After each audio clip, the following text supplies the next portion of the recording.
Liar. Everywhere. On netrootsradio.com.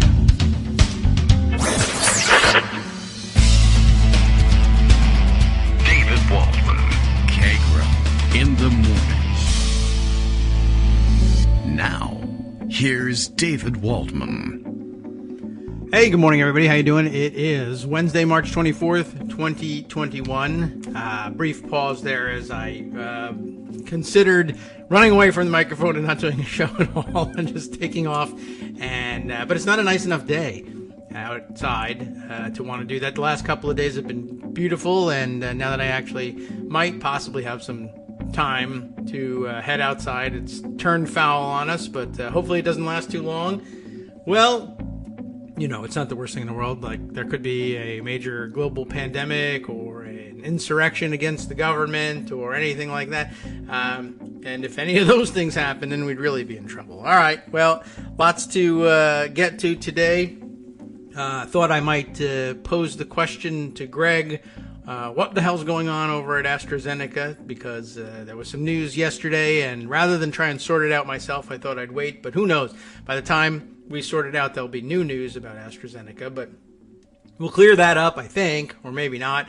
We'll clear up some yet more discussion about the filibuster and who can do what and who can't do what, and which language is the proper language to use when referring to the processes that we'll be dealing with. And, of course, plenty more news about more arrests made in following the January 6th insurrection, a stronger case being built against those who have been arrested, the conspiracy cases roping in a lot more suspects, a lot more organized groups that participated in the insurrection. We need to get up to date on that. And, well, so much more. That and so much more here to come on today's show. By the way, still need an update, still need an explanation on the Constitution of, that is small c, Constitution of the Colorado Supreme Court.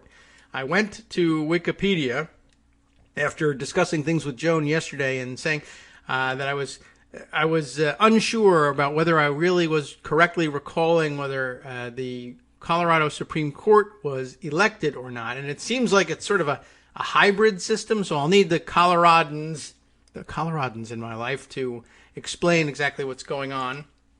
And I think it's probably a matter of like a 2-line email or something. But I took a look at the Wikipedia page, and it looks like when a vacancy occurs, there is an appointment made by the governor to fill a vacancy, not completely unlike the way we do things on the federal level, but apparently there is also an established state commission that reviews submitted applications, so you can apply, I guess, to be a member of the state Supreme Court. But it looks like what happens is this commission gives a list of 3 names to the governor, and the governor is required to choose one of those 3 names, and apparently has 15 days to do so. And then, at that point, the justice then, according to Wikipedia, serves a provisional 2-year term in office after having been appointed by the governor at the suggestion of this commission. And then, at that point, the voters of the state get to choose whether or not to retain the justice in an election. So they sort of, kind of, almost have elections to the Supreme Court, but it's not the way you get there initially. It's sort of the way you stay there. I don't know whether you run against somebody or not. I have no idea. But I do feel like we've talked about, I'm maybe mixing it up with other important Supreme Court elections. Like, for instance, there's a pure election model in Wisconsin, where we've talked at length on the show, or covered a lot of stories about the importance of those elections. And, of course, you can imagine why they would be important. It's just an interesting hybrid system and a good reminder that right here in the good old U.S. of A., one, we have the 50 laboratories of democracy, our states, and the one laboratory of oppression and tyranny in the District of Columbia, I guess, the Taxation Without Representation Laboratory. That experiment not going all that well for the people there, but you know how that goes. And it's just interesting how many different ways you can build a system that makes a certain amount of sense to people raised in a democratic tradition. But how strange those other systems and almost foreign those other systems can feel if you weren't brought up in that tradition either. I mean, it just seems like such an odd thing. I don't know. It's worth exploring. Something I thought about actually as I finished up. I finished up that Norwegian television series Occupied yesterday as well. Lots of twists and turns if you've taken up the suggestion and watched it, but also just an interesting model for governance in Norway. Democratic country with a completely different method of selecting its political leaders, but I don't know how closely it hews to reality. It is, after all, a TV show. But very interesting one at that, and scary and prescient, and I'll tell you why at a time when I would not be wasting Greg's time if I did that, like later, because Greg's here now, and he can talk to us about all the fun stuff in the news, and do reserve some time for the crappy stuff in the news too, please. Greg, good morning. How are you? Good morning. Let's do our several international pieces since you brought it up. Yes. There was an election in Israel yesterday. Oh, right. Yeah, another weird system. And And Netanyahu still doesn't have a majority, but on the other hand, he can do some coalitions with some other people he's bribed, and so the next thing you know is he's probably going to still stay in power. What's interesting is that Israel has one of the best vaccine and COVID records in the world. And that didn't seem to make any difference whatsoever to Israeli voters who are stuck in their lanes in terms of what they want and what they don't want. And I saw on Twitter somebody compared it to, Marvel movies. Marvel. Because it's basically the same plot, and then you get tired of it. And by the way, there's one every 4 months. Okay. I guess it is. It seems like we've done this before. Or except it wasn't us doing it. It was the Israelis. It seems like we've been watching the Israelis do this for a while. Right. And staying on the international theme for the moment, I see that somebody managed to pilot a large tanker or a container ship, rather, in the Suez Canal sideways, blocking all international traffic. And we think we have problems with the filibuster. How about that? I don't know. I kind of thought that was sort of a narrow channel, and that was one of the things you couldn't do. Well, you're not with supposed to negotiate it sideways. I mean, I'm no expert on this, but I'm pretty sure that's not the way it's supposed to go. You have a long and a boat, and it's narrow from port to starboard, but it's long from fore to aft. And you're supposed to go the long way. You're not supposed to go the sideways way. And so what they're going to do about that, I don't know. I have no idea how you get that way. I guess I've never been through. Well, more importantly, how do you get out of that way? Yeah, I'm not sure. I've got no idea. Cut the boat in half and lift it out with helicopters. I don't know. You can't even let air out of the tires to get through that. Drain the canal. That 12-foot bridge that you really shouldn't have gone under. I have no idea. Well, I don't know. I never thought that it could turn sideways. I thought the channel was too narrow and you'd just bang into the sides. But what I'm imagining what a canal looks like. It's a little backyard ditch. It's probably pretty huge. Yeah. So we're talking a little lightning round here, just as so many things going on. I see this morning Moncef Slaoui, who you may recognize the name. He was the chief operating officer or chief science officer or whatever his title was for Operation Warp Speed. Oh, yes. Okay. Was just terminated from a Galvani board. I guess that's a different company, following allegations of sexual harassment. Story coming. So that's this morning. Well, very fashionable. So in the news. Sometimes you want to be in the news. Sometimes you don't. That's the way you don't want to get. We have, of course, the horrific shooting in Colorado with Columbine and Aurora. Colorado's no stranger to this. My Twitter friend David Perry points out the lesson of Sandy Hook is that no act of violence, no matter how horrific, no matter how innocent the victims, will spur Republicans to act as good faith partners in even the most modest gun control measures supported by the vast majority of Americans. That's because the vast majority of Republicans don't support it. So you have a situation, for example, just take a look at the front page of the Washington Post. Ridiculous Theater, Senator Cruz's pushback on gun restrictions. He complains, every time this happens, Democrats want to do some sort of gun control. Yeah. Can you imagine? Every time. Those Democrats. No, I can't believe this happens to me every time. Yeah. The problem is how often we have to threaten to do this. Right. So, Joe Biden is now talking about assault weapons ban and background checks. And that would be one of the many things, including the Voting Rights Act, that would be worthy of getting rid of the filibuster. But that's not the problem. The problem is getting 51 Democratic votes for anything. Sure. You have Joe Manchin, and, this is one of those situations. Again, we talked about this, I think, on Monday, and if not, we should have, that if you have a Joe Manchin, what you do is you load it up with stuff he doesn't want and let him take it out, and then, it passes.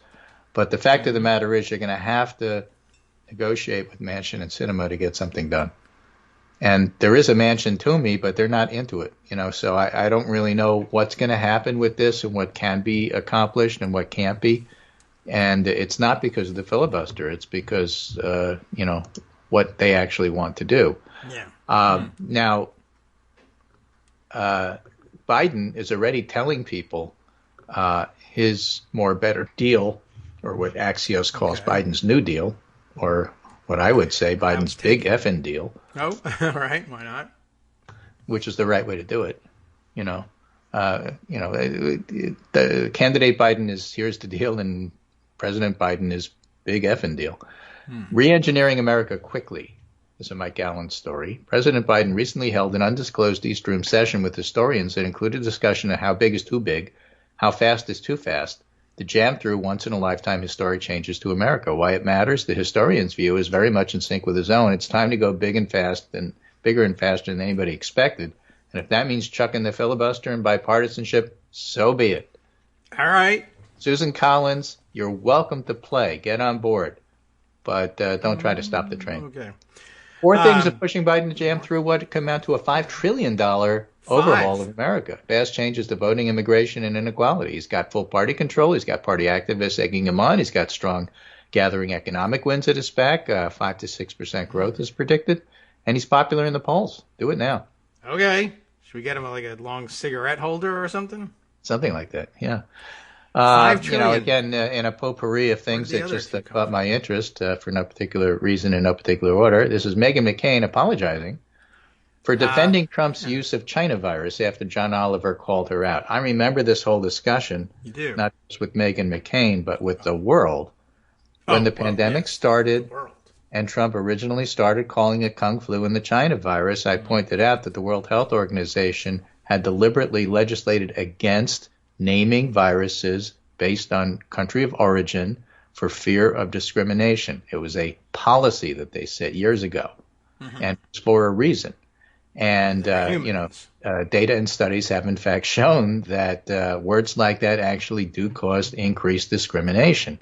Yes. So Meghan McCain was saying, it's terrible what happened in Atlanta, it's terrible. And John Oliver said, you're part of the problem.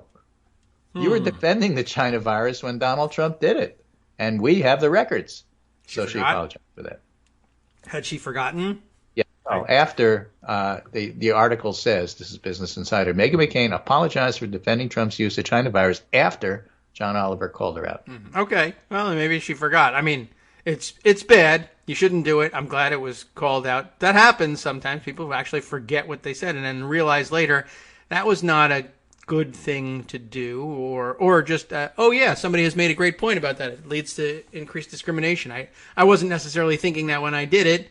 I should stop. But you were told at the time that that's what was going to happen. It's not like this is a mystery.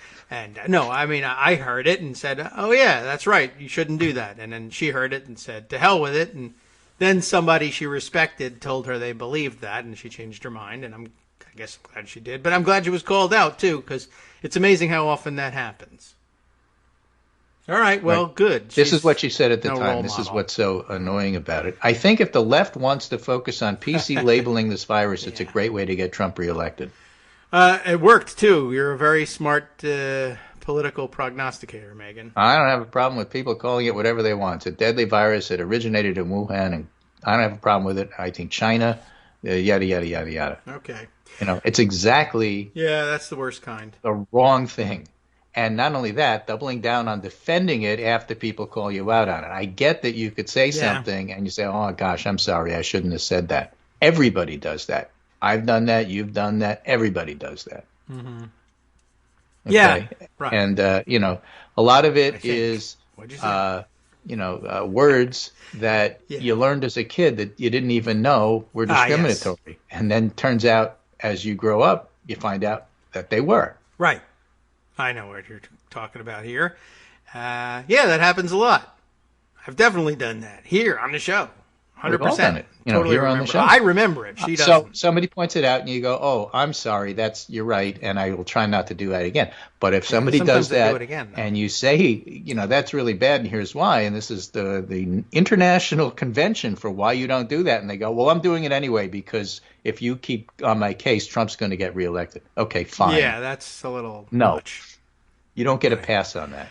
You know what? And that's true. I mean, having heard the words, it's hard to give a pass on that one. I think the pass would be reserved for people who maybe they say it and they say, well, this new China virus or new Chinese or the virus out of Wuhan or something like that. Right. And they say, well, you're not supposed to. You say that the first week, I get that. But when people call you out on it and your reaction is, you're just being PC, you're going to get Trump reelected. No, you don't get a pass on that at all. That's wrong on 1,000 different levels. One, the reactionary pushback, and then two, the throwing it out as, well, that'll cause you, look out because that's how Trump got elected.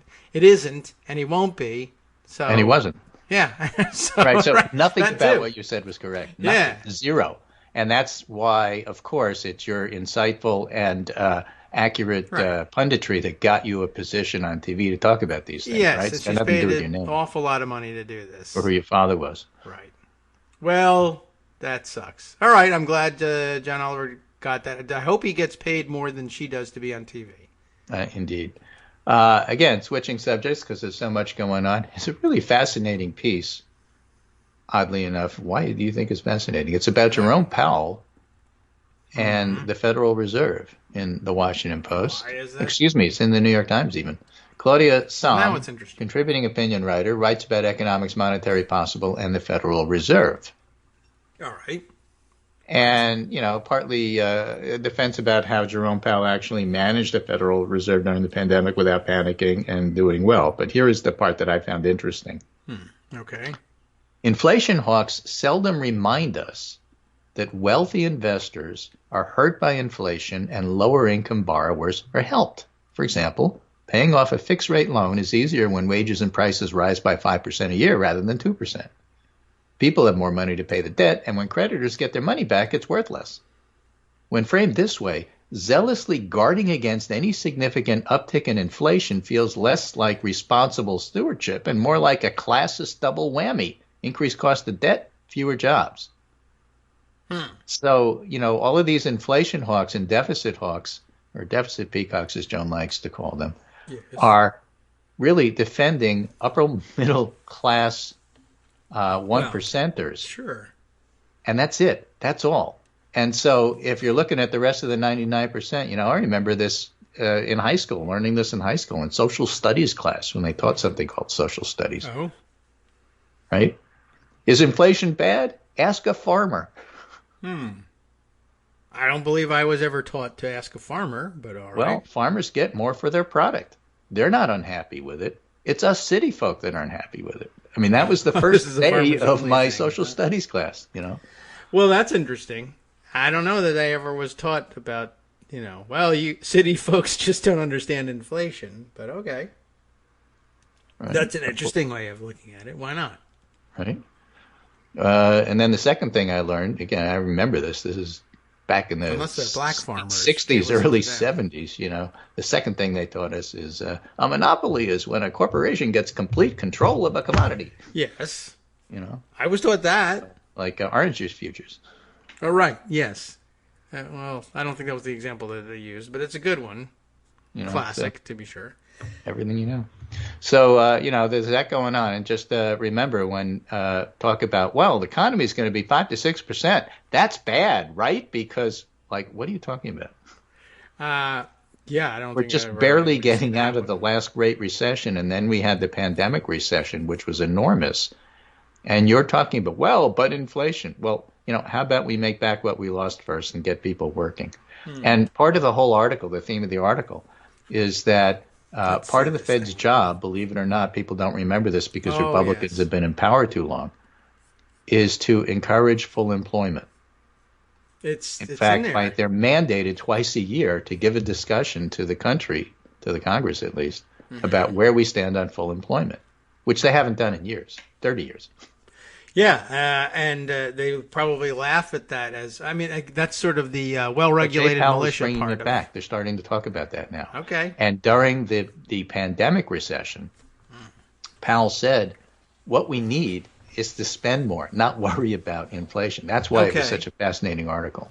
Well, that is, a lot of people have been advocating that, and that's, it's good news to see it accepted, and we haven't had the economic apocalypse, I guess, that people always predicted was going to come from that, like our re-electing Trump or whatever. Just the opposite. In fact, maybe you should have Arliss Bunny on. MMT, monetary policy, modern monetary policy, is now standard in the White House. Kind of. Yeah. I don't know if Don't ask me to explain why. This is beyond me, beyond my pay grade. I don't know why I can explain.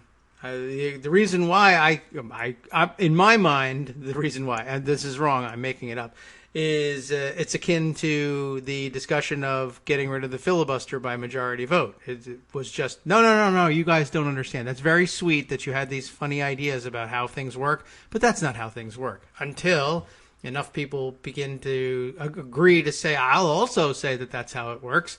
All right, well, let's push forward. Maybe we'll have an example. And eventually, now everybody knows, just as everybody used to know, it takes 60 votes to get anything done in the Senate. And now they know, you can also change that by less than 60 votes, provided that you can actually put your 50 together. You can do pretty much whatever you want. And now everybody believes that's true. And somehow now everybody believes or at least part of the basis of modern monetary theory, that spending more, not a problem when you have fiat currency. Go ahead. And it works. So they were at, and again, that leads to, this is word association, thought association, Kagro in the morning. Why not? So if the filibuster, in fact, can be changed, what sort of things can you do with a changed filibuster? Well, one of them is D.C. statehood. You brought it up. And that's what started me on this whole chain of word association.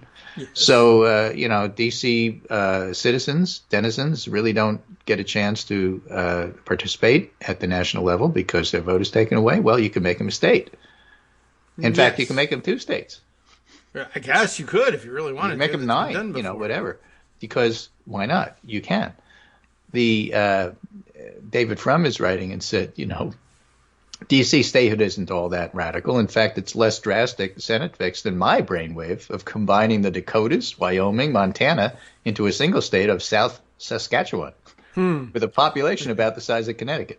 I mean, that just really brings it home in terms of what we're talking about here and overrepresentation of rural states, which is important because that's why gun control is so difficult.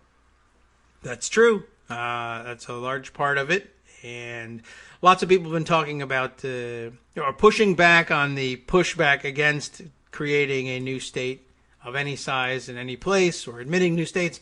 And this is what the founders wanted, et cetera, et cetera. But lots of pushback, definitely pointing to the Dakotas and how the territory barely had enough people to qualify as a state of any, even of small size. But that it was very deliberately split into 2. It wasn't meant to be, it wasn't originally proposed to be 2 states, but they split it into 2 states to get more Republican senators. And the reason they had this as a recent conversation is the brilliant Mike Round, senator from South Dakota, said we can't possibly consider statehood for D.C. because that would be just trying to game the system by getting more Democratic votes. Yeah. He said from South Dakota, which has a history of being split in 2 in order to get more Republicans into the Congress. That's the bad news. Right. Big day for cartographers, though, also, as a very popular map being shared to illustrate the absurdity of what the founders thought with respect to admitting states.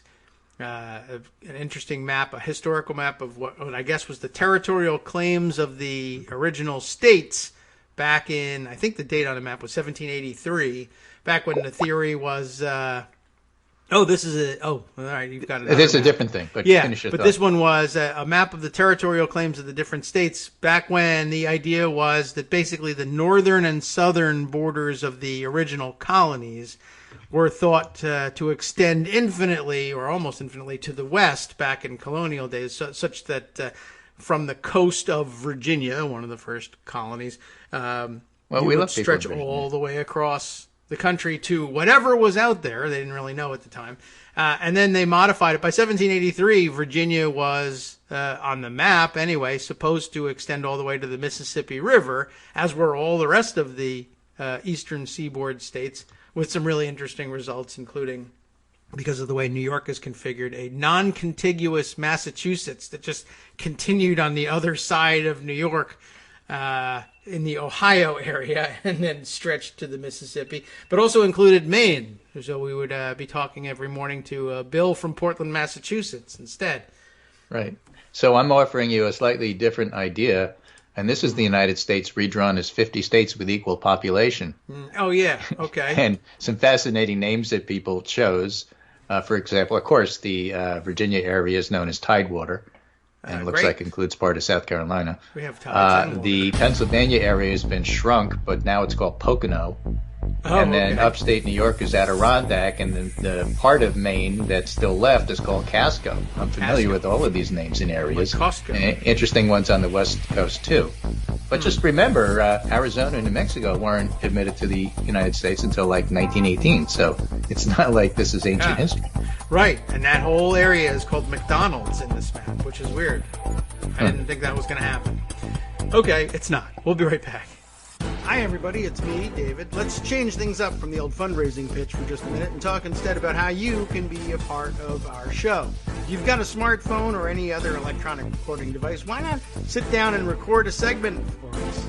Read us an important article and give us your take. Read one of your own original essays, or even just give us your commentary on something you'd like to share that's important to you. Then send the file to me at kagrox@gmail.com, and I'll try and work it into the show. Short segments, a few minutes in length, are easiest to fit in. And of course, I can't always guarantee that I'll be able to play everything, but if you've ever shouted at your radio or TV about something you wish was being covered, here's your chance to change that. Make the show your own. Send your submissions to me at kagrox@gmail.com.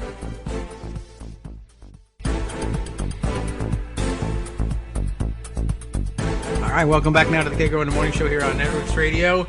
We've divided the show into 50 equal states, I guess. I don't know. This is a very interesting map. I've got from Greg the tweet that embedded it where he saw it, so I can share it with all of the rest of you later this afternoon in the roundup. But take a look. I'm sure you probably find it. We were discussing, remembering that isn't there a Twitter account that's all about cool or weird maps is out there too? They probably have got it. All right, very interesting, and some of the names are pretty cool too. Right. So for the second part of my segment here, we're going to do weird takes, not weird maps, but weird takes. Okay.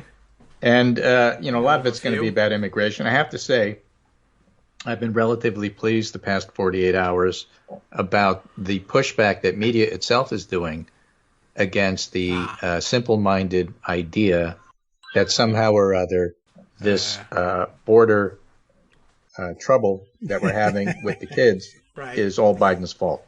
Yes, or that it's a crisis. You have to find that it's humanitarian crisis, but it's not a new one. That's really the important point. That not only is a lot of this set up from what happened before, but compared to previous years, it's a lot smaller. Yes. It's especially a lot smaller when you compare it to the Bush years. But still, the rate at which it's accelerating is increased, but the total number is decreased compared to last year.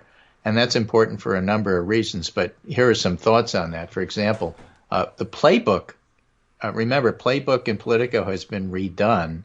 Has it? Okay. Yeah, because a lot of the original people who did that, Jake Sherman, left to do their own thing called Punchbowl, which is now newsletter only by subscription. Yes, they just like the P sound. So they got new people in, and it became even more right-wing Republican talking points. For example, They're talking about the border situation, and they decide a smart way to do this is to interview Stephen Miller for his opinion. Well, he's an expert in creating border crises, I guess. It was a global policy allowing and encouraging media access, Stephen Miller, Donald Trump's top immigration advisor, told Playbook. Now, how this guy is on speaking terms with anybody at this point, I don't know. I used to call Customs and Border Patrol and say, why can't you get more reporters to ride alongside? I want to turn on 60 Minutes and see footage. Okay. Get a drone. And Cam Joseph, reporter, who works at Vice News, says, do the Playbook authors remember Trump borrowing reporters and lawmakers from child detention centers 2 years ago? The story they're linking to shows the opposite of what they're saying. Trump said he'd start allowing press into detention centers after the CBP barred them for years. They'd allowed press into one facility after immense pressure. Okay. Like the headlines back then were, this is why there are so few pictures of migrant children. Right. And migrant children are suffering at the border. Reporters are kept at a distance. And he says, I'm not defending Biden doing the same, and I'm not pretending I know a ton about the current press access. But come on, taking Stephen Miller's word for it when you have a whole immigration team to ask, that's ridiculous. That does seem ridiculous. Okay. Right. So let's get into some of like what's going on here. This is a great piece from The Week by Ryan Cooper. There is no immigration crisis. If you've been reading or watching mainstream media over the past week or so, you're undoubtedly heard a lot about a supposed screaming emergency on the U.S.-Mexico border. More migrants are trying to cross the border, which all three network Sunday shows gave frantic saturation coverage. Yes. And ABC's This Week nonsensically held a panel segment on the border itself, as if that would somehow lend gravitas to a bunch of talking heads. On Monday, the network's big morning shows all ran segments calling a crisis. CBS, this changed a lot, by the way, after the shootings. CNN even ran a video of a repeated boat crossing that, as numerous experts testified, gave every indication of being staged, possibly even by Border Patrol. And this is nonsense. There's a problem at the border, but it's not remotely a crisis. It's an administrative challenge that can be solved easily with more resources and clear policy, not even ranking with the importance of securing loose nuclear material, much less the ongoing global pandemic or the civilization-threatening crisis of climate change. The mainstream media is in effect collaborating with Republicans to stoke unreasoning, xenophobic panic. And here's what's happening. In short, the number of people trying to cross the border has skyrocketed over the past month, particularly surge in unaccompanied children, according to the Department of Homeland Security. And now there are genuine challenges. Tens of thousands of people trying to sneak across the border is unsafe. And the Biden administration wants to avoid the negative press of kids in cages, but one can't simply turn young children loose with nobody to care for them. So the natural solution is to house them in a decent facility for a short time while host families are located. And in fact, they're using hotels for that now. Why are they using hotels? Because they don't have facilities. Why don't they have facilities? Because Trump dismantled the whole process, program, and structures to do that. Well, all right then. But then again, the facilities for caring for these kids are typically underfunded and loosely regulated and often run by unscrupulous contractors with a history of abuse. But those are fixable problems, he says. With some more money, the government could build more holding facilities, for example.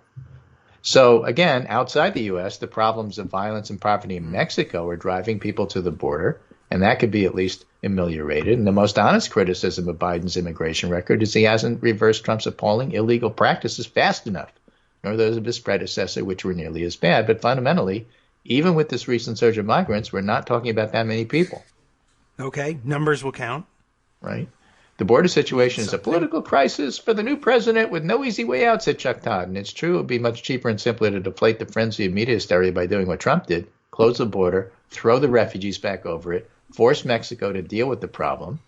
Dealing with migrants in a fair and humane fashion will require money, patience, and good administration. But how better to solve a fake crisis created by Republicans in board documents and green rooms in Washington than with fake solutions? I don't know. This is why when Kevin McCarthy went down to the border and said, this is a crisis, and people said, well, what's your solution? He didn't have any. He said, cut the cameras, we're done. Well, he's a smart guy. Everyone knows that. Right. Now, this is from Sarah Pierce, who is a lawyer with some experience in this, says the lead point in the article about migrant teens and children, which have challenged three administrations,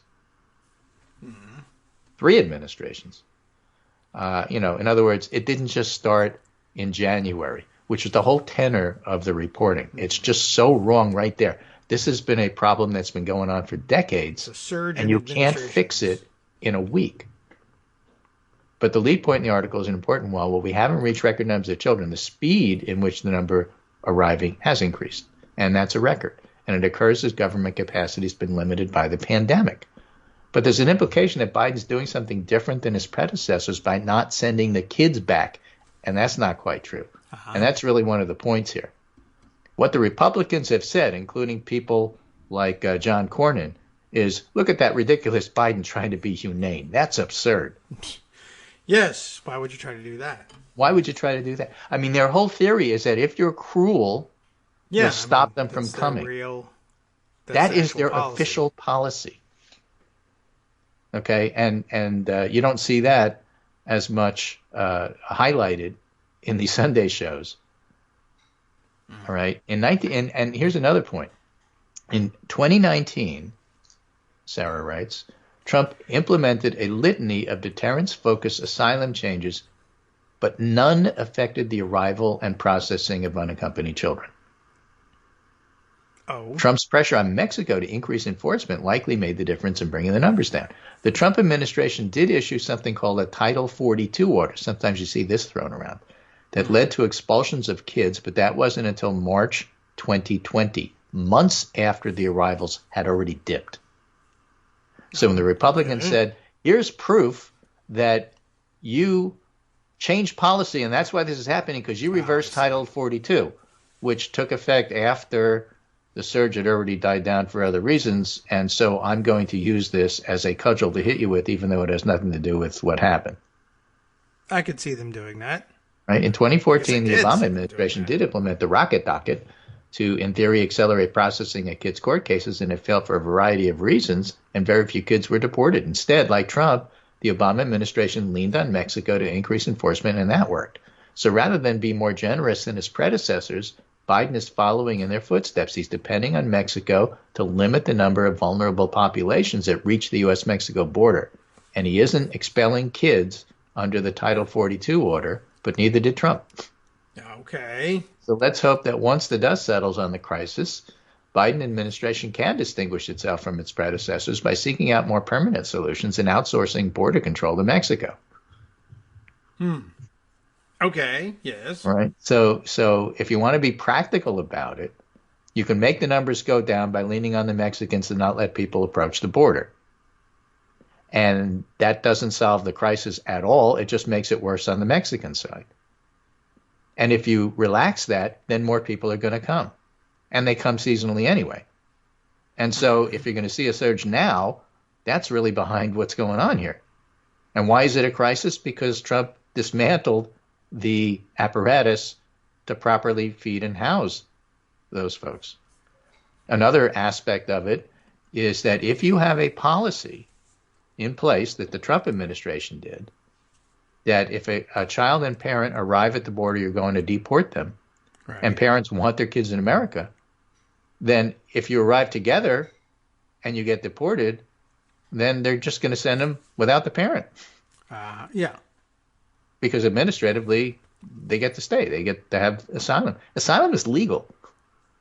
Yes, as we emphasized many times during their attempts to ignore that law. So you have a relatively small number of people. You have people asking for asylum. You have a situation where this has been a problem for decades, 2, 3, 4 decades. And you can't approach it by simply saying, okay, let's close the border. Anybody who comes here will not have any place to stay, will be cruel. We'll also lean on the Mexicans to put them in squalid camps and keep them away from places where they can actually cross the border. And then the numbers will drop, and then we'll claim success.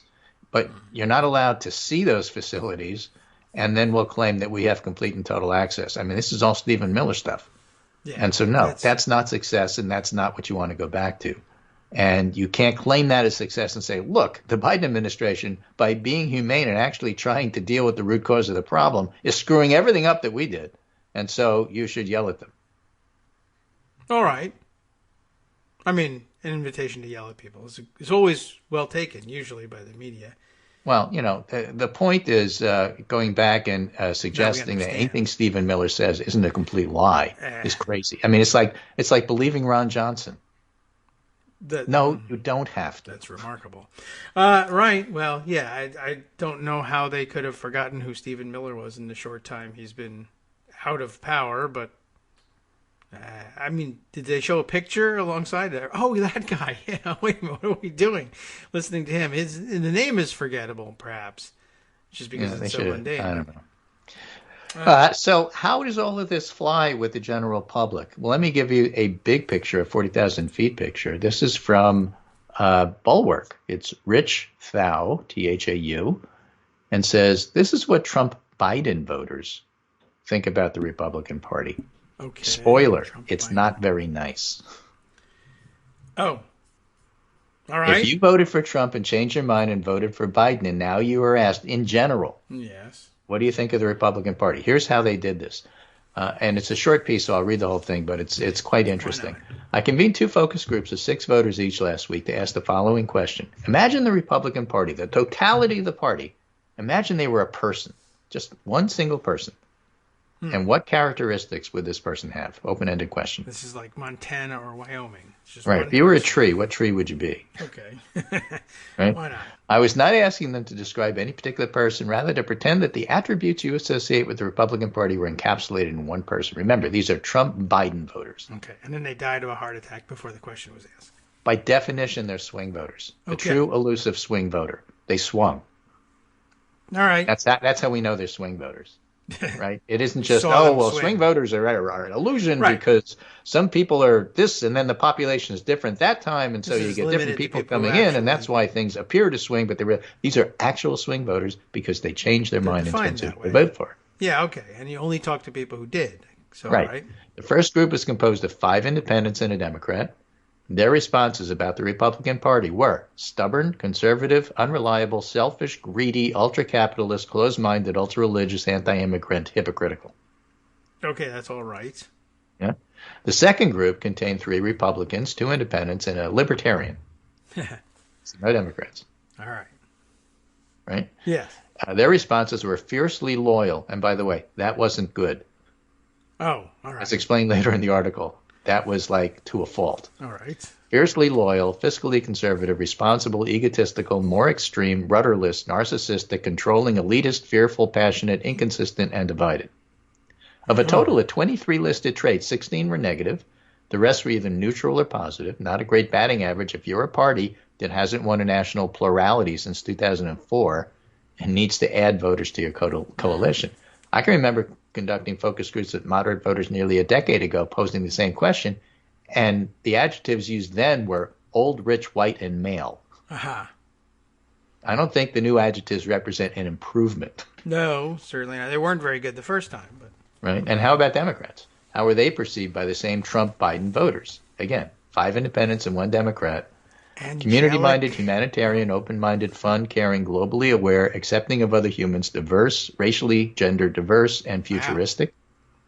Wow. And in the second group, 3 Republicans, 2 independents, 1 libertarian, stereotyping, critical of ideas, underdogs, empathetic, patronizing, hypocritical, messiah complex, utopian-driven, spend a lot, not fiscally conservative.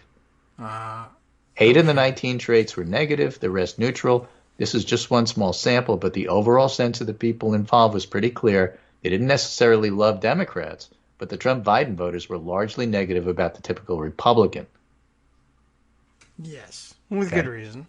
And so, I think the Democrats, to these voters who were swing voters, is neutral, but okay. I see what they're trying to do. I'm not sure it's the right way to do it. Joe Manchin types. All right. At worst. Yeah. Whereas the Republicans are viewed like Ted Cruz, and nobody likes Ted Cruz. Right. Not even Ted Cruz. That's probably true. Okay. So that's how it's all working out in the big scale of things. I also asked, he says, both groups a question comparing Andrew Cuomo's situation to Donald Trump's. All right. Interesting. All the respondents were familiar with the allegations against Cuomo, even though none of them live in New York. What I wanted to know is, why do you think Republican leaders stick with Trump while Democratic leaders are throwing Cuomo under the bus? Yeah, all right. Republicans are fiercely loyal to their detriment. observed Edward, a 50-year-old from Georgia. I think there's a lot of fear involved. Trump put a lot of fear in people, said Phyllis from Florida. They fear Trump quite literally, said Janet, 64-year-old from Arizona, which is now the state of Phoenix in the new map. His fingers are very long, and he can make life very difficult for them in the political arena. I think the Democrats just don't want anybody who's going to embarrass them. They don't want to appear like they're weak, and Cuomo makes them appear that way. Kimberly from Arizona said, I think the moral compass in the Democratic Party is different than the Republican Party. Right. Which is true. Yeah. And Connie from Michigan concluded, I think that with the Republicans, their main and primary focus is to keep other Republicans in power, regardless of the indiscretions or issues. It's about power, not about transparency, not about truth. And finally, I asked the two groups, which party occupies moral high ground with Trump and Cuomo? In one session, all 6 respondents said it's the Democrats. And in the other session, all 6 thought the Democrats. Okay. If Republican and Democratic office holders aren't listening carefully to these swing voters, they should be. So I take away a lot of things from this. One of them is that, yeah, all of this matters, and people's perceptions of the party are exactly what you'd think they should be, not what you think they are. I mean, I said this a while ago on Twitter. I said it yesterday. When progressives and liberals look at Republicans, they are who we said they were. From Madison Cawthorn to Ted Cruz to Josh Hawley to Donald Trump, they are who we said they were. We were never wrong about that. Our errors, if anything, is underestimating how electable folks like that are. True. But we're not wrong about who they are. No. And it's not just our perception. These swing voters see it the same way. Republicans really are that. They see it as that. And while Democrats, heart is in the right place, they see that too. Some of the more libertarian-minded and more conservative voters in the swing voters are not sure that the Democratic plan is the right way to get us to where we want to go, but they don't have any question about where the Democrats want to take us. Okay. And they prefer it. And that's why they voted for Biden. And when it comes to people like Cuomo and Trump, especially when it comes to Cuomo, saying Cuomo really isn't who we want representing us isn't wrong. These voters say that's the right approach to take. Cuomo may stay the way Netanyahu may stay in Israel. Yeah, maybe, I guess. But that doesn't make him good, and winning doesn't validate everything. And if Cuomo does manage to hang on because it's New York and that's what New Yorkers want, fine, he's still who we're saying he is, and it's okay to oppose having somebody in power representing your party who represents what Cuomo represents. That's okay with voters. They understand that. All right. And they don't hold it against you if you can't get them out of power, and they don't hold it against you for having a moral compass. Well, that's nice to hear. It is, so I'm looking at this and saying, all right, well, sometimes you have to do the practical blocking and tackling in order to get yourself elected, not do dumb things, and make sure that your elections are as well run as possible. Your candidates are as good as possible. No more Cal Cunninghams. You make mistakes like that, you're going to lose. But it's not because the message was wrong. So Democratic messaging is just terrible. Well, actually, it's excellent. Look at the reaction of swing voters. All right.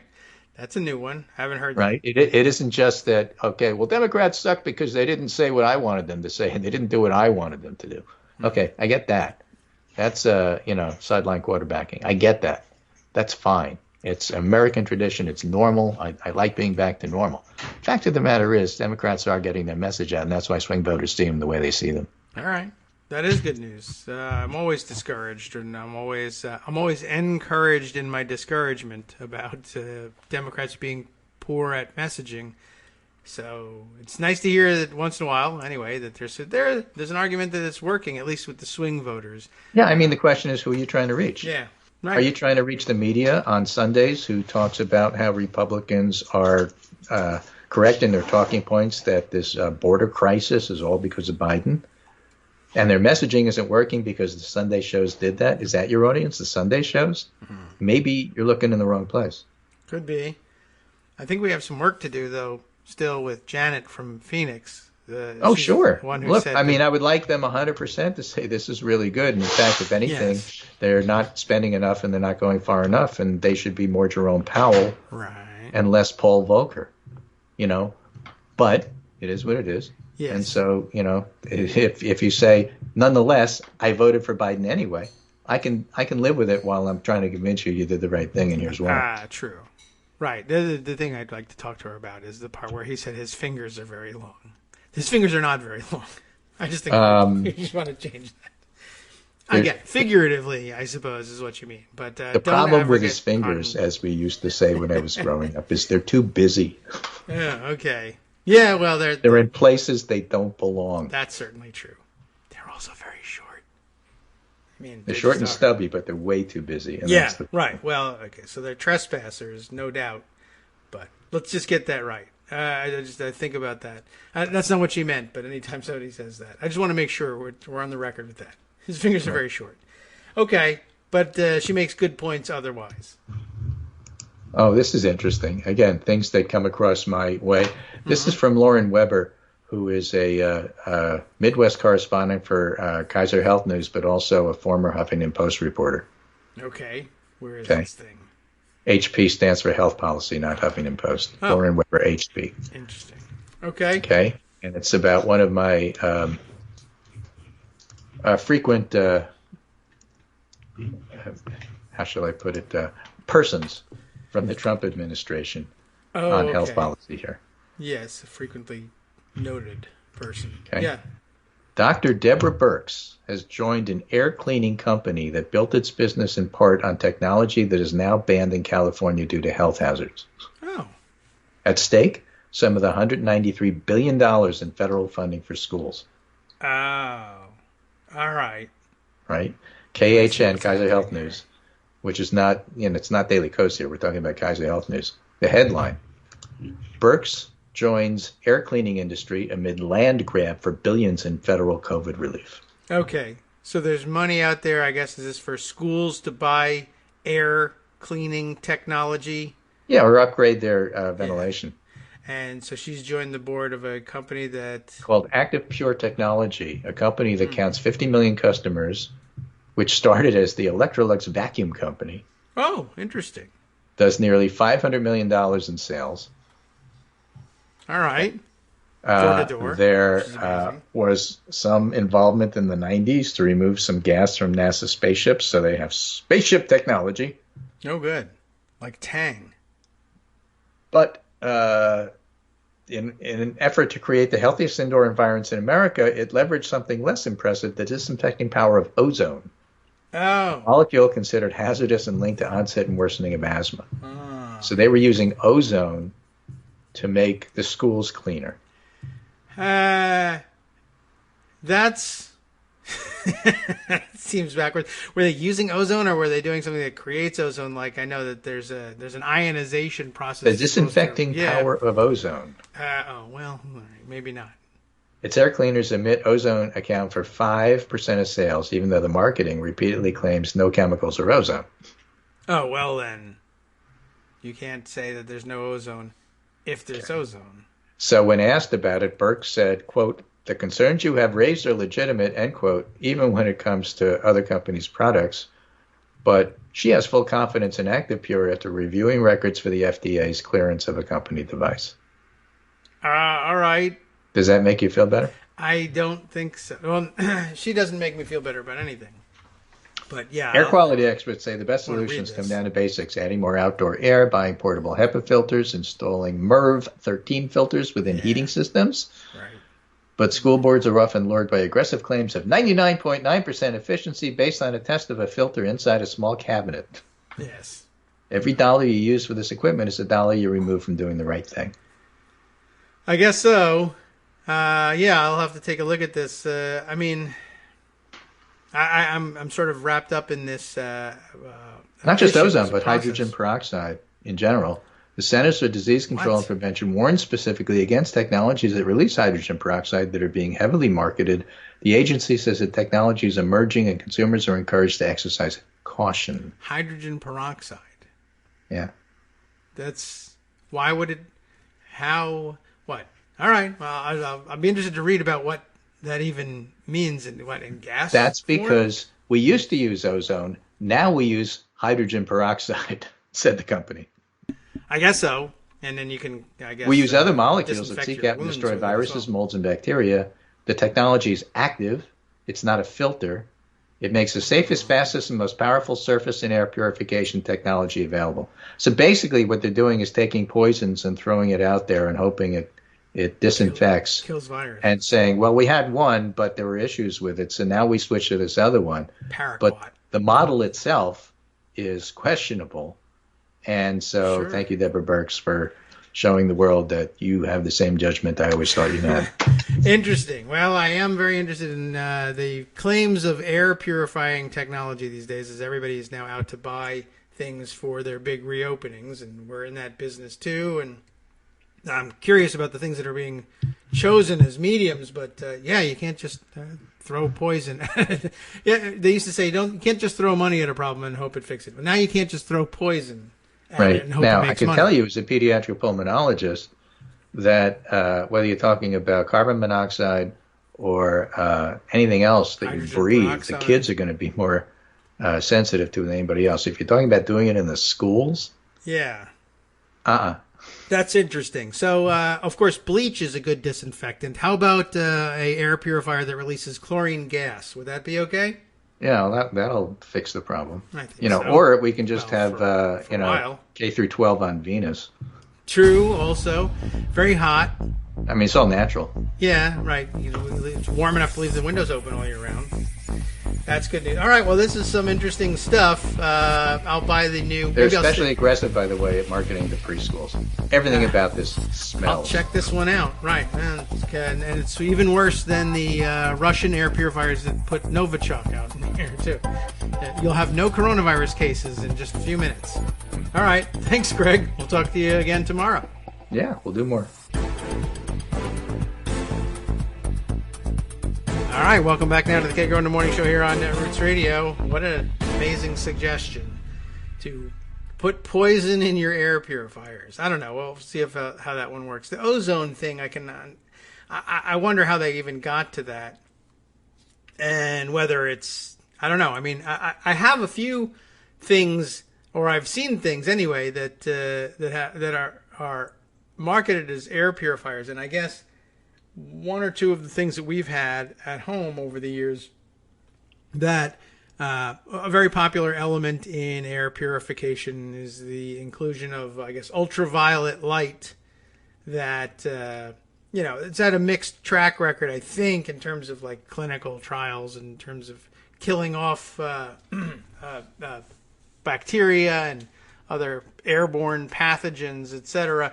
But I think that the process, whatever chemical process it sets off in destroying bacteria, I think that my recollection is, I mean, I don't know the chemistry and the physics of it, but I think it's been those and the ionization machines that tend to produce that ozone byproduct. That you can sometimes detect the smell of ozone when they're working. But I always was given to understand that it was somehow different in kind, or at least in scale, that from the ozone that was a problem when you're producing it in the atmosphere. And of course, it's all ozone, and the ozone layer. Remember the hole in the ozone layer from way back when? And I imagine it probably struck people at the beginning of global awareness of that as a problem. That what's the problem if you're producing more ozone? You're going to plug the hole in the ozone layer. Well, it doesn't work quite like that. But ozone as a intentional product from one of these things, I think would be a mistake. But I don't know whether that's what they're really saying, or whether they're talking about some of the ionization and the oxidization process producing a byproduct of some amount of ozone. And I guess indoor air quality people will differ in how much ozone is too much.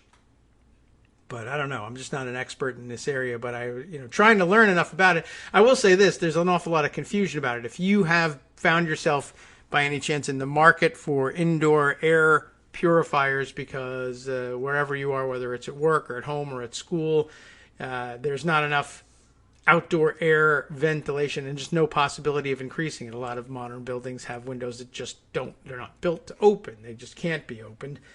And so indoor air filtration has become an important issue. Or even if you just have it in your home, like you have pollen sensitivities in the in cold and flu season or in allergy seasons, etc., you probably run into it. And there doesn't seem to be a really good system of regulation in the United States anyway about what kinds of claims can be made, and it's kind of a wild west of an area, especially now as people are trying to react to the coronavirus. There were all sorts of claims for the first couple of months of the pandemic that people seemed to be felt like they could get away with any sorts of claims, like our technology kills 99% of the coronavirus, and nobody had any data on it to begin with, but they had some data on other viruses or other pathogens that they may or may not have run legitimate tests on, but they just sort of extended that to say,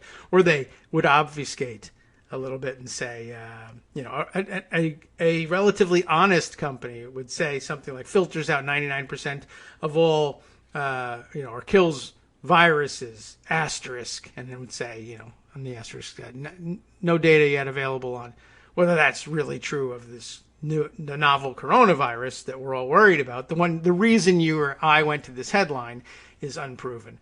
But some other viruses that that you don't want, or even though you might not care about it very much, but they use that to draw you in and fool you. All right. Well, anyway, on to other subjects, and there are some important ones out here. One of the less important ones, I see our good online friend T-Bog over on Twitter pointing out an interesting catch on the TV news. Lauren Boebert in the photographs here. Oh, look who redecorated, T-Bog has to say. Side-by-side captures of Lauren Boebert, who you remember, we mentioned some weeks ago on the show that she was participating in a Zoom conference of one of the congressional committees that they allow her to participate on, even though they thought better of it for Marjorie Taylor Greene. They let her onto the committees, and how she had picked a spot in the home with the shelving units behind them and then filled it up with guns to show how awesome guns were and how much she really, really loved them. Well, now, of course, in the wake of a shooting, she has redecorated. And most of the books are still there, but there's some Colorado-themed artwork instead, and all the guns appear to be gone from the background. And isn't that interesting and weird? Yeah. All right. Well, taking note of that, I will click a few buttons here to make sure that that's available for you in the roundup.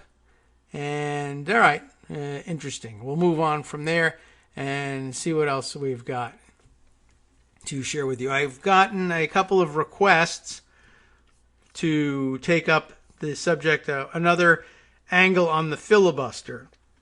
At least 2 or 3 people have pointed out to me a story, a post at Daily Kos, a diary, which I saw the other day, took note of it and said, there's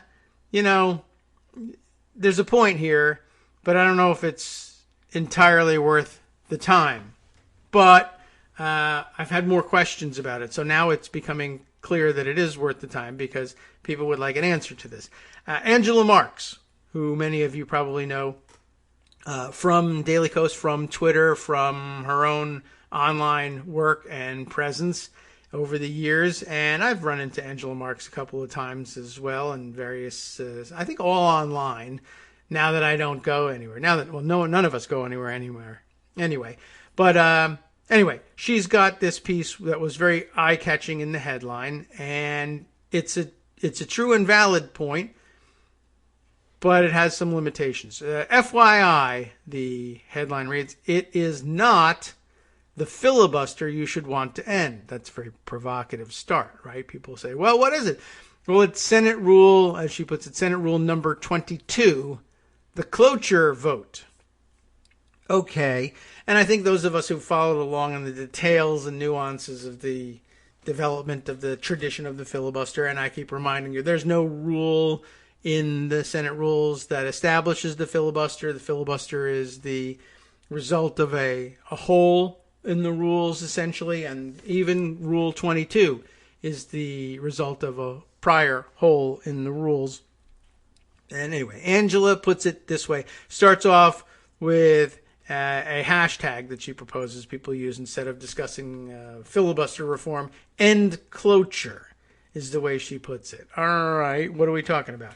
If you want to put an end to the abuse of the Senate rule, which requires a 60-vote majority to pass, and again, there is no such rule, and things don't require 60 votes to pass. It requires 60 votes to get past the point where to invoke cloture. Again, we'll do it correctly. We always say it takes 60 votes to end a filibuster, and a more accurate and correct way of saying it is 60 votes to invoke cloture and end debate so that you can proceed to a vote, but the vote requires only a majority. And I like to point that difference out every once in a while. But if you want to put an end to that practice, right, then you want to end cloture, says Angela, not the harmless filibuster, which requires no votes to use or end, because it is not a Senate rule, not a U.S. Senate rule. Okay.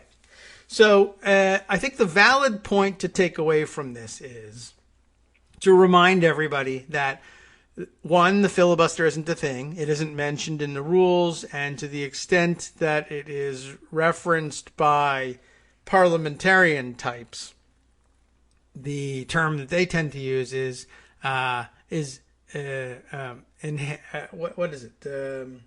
Well, now I'm blanking on the term that they use, but I was going to say like enhanced, but it's not. The way they used to Republicans used to refer to torture as enhanced interrogation. I'm saying enhanced debate, but basically, it's again, the filibuster doesn't exist in the rules. It's a negative result of the rule that says that in order to impose on the Senate an end to debate that would otherwise not be agreed upon unanimously, either by accession to a unanimous consent request or by simply asking, do any other senators request time to speak to this issue? And if not, then the next order of business is the vote. But that's basically the same as unanimous consent, because if you say, does any other senator want any time to speak, and one of them says yes, then you grant that time to speak. But the addition of Rule 22 says, well, there's a mechanism by which we can say, even if other senators do want time to speak, tough noogies, you can't speak anymore, we're done, and we're moving to the vote. And that is cloture, embodied in, explained in, laid out in Rule 22. So it makes some sense to say, well, what you really want to do is reform cloture, not reform the filibuster. Or, but you don't want to say we want to eliminate cloture, not the filibuster. You don't want to say that, because eliminating cloture means eliminating the mechanism by which you can bring debate to a close. And then you're back in the situation of the permanent filibuster that existed before the adoption of Rule 22. Let me go through her piece here, and maybe it'll make more sense in explaining it after the fact. She says, I've said this a million times over the past decade, and I don't understand why I have to keep saying it. I guess we'll get a better understanding of that now. Everyone in this country continues to demand an end to, quote, the filibuster, sure that ending it will end the obstruction of the U.S. Senate, which is exactly what President Woodrow Wilson demanded of the Senate back in 1917, and which resulted in the creation of the Senate Rule 22, the cloture vote. The U.S. Senate, or rather the U.S. Senate URL online, their website, is the, and she provides it here, that is senate.gov, and the section, in the reference section, is a subject about cloture here. But the Senate website explains in this section, that this is just so oddly put that I'm having difficulty translating for you. But here's what's here verbatim. The U.S. Senate URL, and then I'll read it out to you because it's all printed here. https://www.senate.gov/reference_index_subjects/reference_VRD.htm. I know this is taking away from the point, but that's what's here. This U.S. Senate URL is the section of the Senate's official website to see that it is cloture which is the problem and that the much maligned filibuster is blameless. If you can't see where I'm going with this, I'll say your heart's in the right place, but this is wrong. This is upside down. And I guess the worst part about it is it's totally wrong, but it still doesn't matter. So, but I don't know. But I've been asked, let's address this thing. So here we are. We're addressing it. All right. So in this section, I guess, from this web address she points to, I mean, what an awkward way of saying it. You can just say the Senate's official website has a section which describes cloture and illustrates, to my mind, Angela would say, that the cloture is the problem, not the filibuster. And the part I'm looking at says the cloture rule, Rule 22, is the only formal procedure that Senate rules provide for breaking a filibuster. A filibuster is an attempt to block or delay Senate action on a bill or other matter. Under cloture, the Senate may limit consideration of a pending matter to 30 additional hours of debate. So Angela has chosen that portion of the description of cloture from the website to illustrate her point, but I think that it does not. Why is everyone so determined to continue to call for something which cannot happen? There can be no ending of filibuster because there is no Senate rule about the filibuster, only one about cloture. It's true. Read through that linked section of the Senate website and inform yourself. Oh boy. I realize that I am on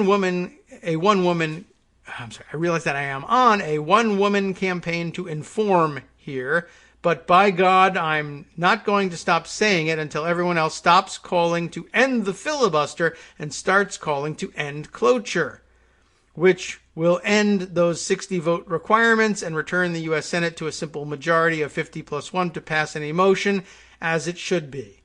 All right. Are you ready for the why no part of this? All right. It's in there.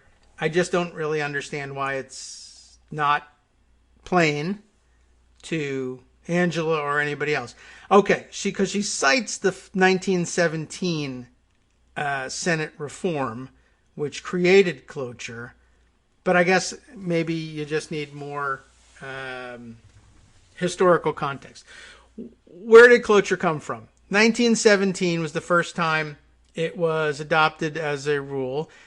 Before this time, the Senate had, from 1805 to 1917, no formal existing rule which permitted any portion of the Senate, 2/3, 3/5, 1/2, nothing but unanimous consent was available to call a close to debate.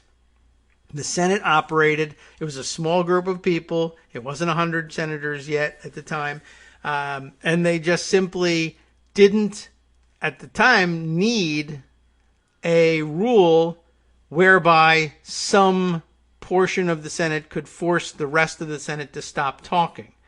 Unanimous consent was enough because there were only, 70-something of them, 80-something of them. They simply let everyone, they had the real talking filibuster. They simply let everyone talk until they just couldn't stand it anymore, and then they'd finally get to a vote. And there was a sort of a norm of understanding among the senators that, sure, you could debate things to death, but eventually you're going to get around to a vote. There's no mechanism by which you can permanently prevent an issue from coming to a vote because you owed it as a courtesy to the other whatever number of senators there were at the time, not to simply stand in the way of their right to exercise their or to execute their duties, to vote on legislation or any other pending matters. And that was enough. However, around this time, somebody discovered that, well, technically speaking, if you have enough people on your side here, you really could permanently block measures from coming to consideration. And I think, as I recall, the context was 1917. It won't surprise you that there was legislation being moved in the Senate at the urging of President Woodrow Wilson to intervene, to have the United States intervene in the then ongoing World War. And at the time, the Midwest Prairie State, Upper Prairie State progressives, who were Republicans at the time, who I think largely opposed intervening in the war, wanted very badly to block that from ever happening. And I believe, so they waged what became, I guess, certainly wasn't the first, but really one of the last unstoppable filibusters, and sought to prevent these measures from ever coming to a vote in the Senate. And essentially, Wilson pled that as a matter of national security, the Senate needed to end this loophole and come up with a process by which some significant majority, if that's what senators would agree to, would be able to force the loudmouth, long-winded senators to finally shut up and allow the Senate to do its business and vote. And what they came up with was, I guess, essentially what you would have expected to see out of a group of senators who had grown accustomed to being allowed to talk as long as they wanted about anything, not just 2 hours as we have on this show, but as long as they wanted to, and had in fact discovered that there were things that they could prevent forever if they wanted to, or at least threaten to prevent for long enough to make it uncomfortable for other people. And so therefore they used it as leverage, just as the modern filibuster, has always been used up until its total abuse in the last couple of years, in which it's been exercised on bills that people have no intention whatsoever of working out any compromise on. But anyway, he pled with the Senate, you've got to, allow us to have a vote on these issues. There's a world war going on here, and we really need to be present in it in some fashion. And if you disagree, you disagree, but we got to have a vote. So they came up with cloture, like I said, which is designed essentially how you would believe or how you would guess such a thing would come up. They all cherish their right to be able to speak, and they don't like the idea of a majority being able to silence a minority because they were acutely aware of what it could be like in a closely divided Senate too, and the influence of party and faction. And so what they crafted was a 2/3 requirement, that if 2/3 of the Senate, at least 2/3 of the Senate that had to sit there and listen to somebody's endless speech, could in fact agree, then you could stop somebody, you could stop a smaller minority from wasting Senate time, but there would be an arduous process involved in it as well. Remember here, before there, wasn't a problem at the time for senators to stand and make long-winded speeches and delay things that way. They wanted the original rule, they wanted to make it tough to stop debate. That way it wouldn't be abused, and most senators would not end up feeling like they had been silenced. So not only did you have to get 2/3, but there's a whole rigmarole to go through. First, if you take a look at Rule 16, the modern version of Rule 16 says say 16 because I'm going to that number in a minute. Rule 22. You have to have the signatures of 16 senators, and I don't know why it's 16, and maybe it was, maybe that represented a certain percentage of the Senate as it was then constituted. I don't know how many senators there were in 1917. Somebody could do the math on that. But if 16 senators sign a petition requesting that cloture be invoked, and then you file that petition, then you have to remember this whole thing about waiting for the cloture motion to ripen, right? So the motion can only be made upon the entry of a valid petition signed by 16 senators. It's usually not hard to get that, but it was then probably a more arduous process, and you had to have the names of the people out front who wanted to stop this person from talking, be on the record about it. You make the motion, and then you have to wait. A full calendar day has to pass, remember this, between the day you file the motion and the day you vote on the motion. So right away, there's a whole day reserved for the people who feel like they're being silenced by this motion to keep talking. And then at that point, when you finally can have the vote, the earliest point you can have the vote is, some 26 hours later, based on, having the amount of time it takes to file the thing and the amount of time it takes to bring in the Senate the next day. And I think the rule is that 1 hour into the session on the day following the calendar day on which the motion ripens, you can call a vote on cloture. And then if you succeed in invoking cloture, which you can only do at that time by getting 2/3 vote of the Senate, and that was a tall order, right?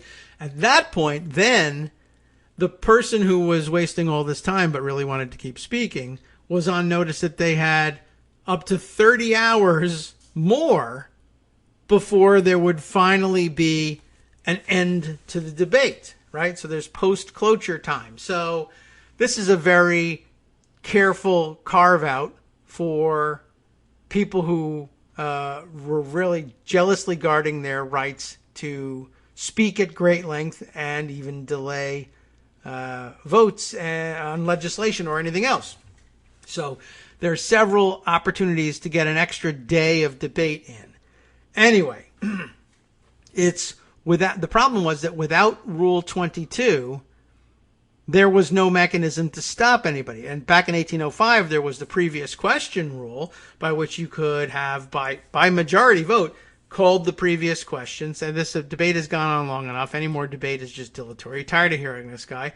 And if 50% plus one of the Senate then present and voting says, yeah, that's enough, we call the previous question, then the debate was over. They didn't want to use that.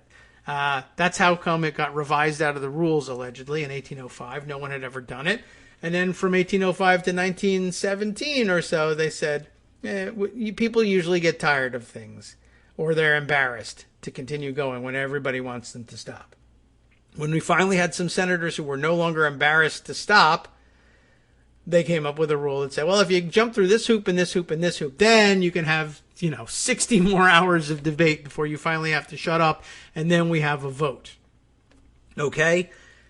Now, if you end cloture, you go back to the original state of the Senate from 1805 to 1917, whereby there's no mechanism to shut down debate at all. Now, you could, at that point, posit perhaps a point of order that perhaps the Senate ought to revive the previous question rule. That's a possible outcome from it, but it's not guaranteed. And I think the mistake that Angela makes here is to think that if you didn't have Rule 22, then the default rule would be that debate can be ended by simple majority vote. And that's not true. That's not the history of the Senate. It could become the history of the Senate going forward. You could adopt such a rule. You could adopt such a practice. You could make a motion that in the absence of Rule 22 clearly, like Chemerinsky and I forget the other author, were arguing the other day in the op-ed that we read from the LA Times, you could argue that, well, in the absence of a special rule that says you need 60, the default rule must be that you only need 50, right? Well, unfortunately, no. The Senate's tradition to the point from, to 1917 had been that if you don't have this rule that says 2/3 at the time can cut off debate, then there's no way to cut off debate. And I think that's probably the misunderstanding that has led Angela to thinking that the real problem is enshrining the cloture procedure in the rules. Whereas, well, once again, I think we've demonstrated here, no, you actually have that one backwards. It's not that easy to grasp. Hi, it's me, David Waldman, your host for Kagro in the Morning. I have good news to report. Many more listeners like you are making critical contributions that keep our show on the air. Makes good sense, of course, and patreon.com, Patreon.com, makes it simple. Now you can make easy, secure, recurring monthly contributions to support our show. Patreon.com/KagroX gets you straight to our donation page. Maybe you'd like to thank us for helping keep you sane during the Trump era. Maybe you're looking forward to in-depth explanations of what's going on in the Biden administration. Whatever it is that keeps you listening, we need your help to keep bringing it to you. And hey, if you happen to prefer using PayPal or even the Square Cash app, we're up and running with those options too. Thanks again, everyone, for all your support. We literally could not do this without you.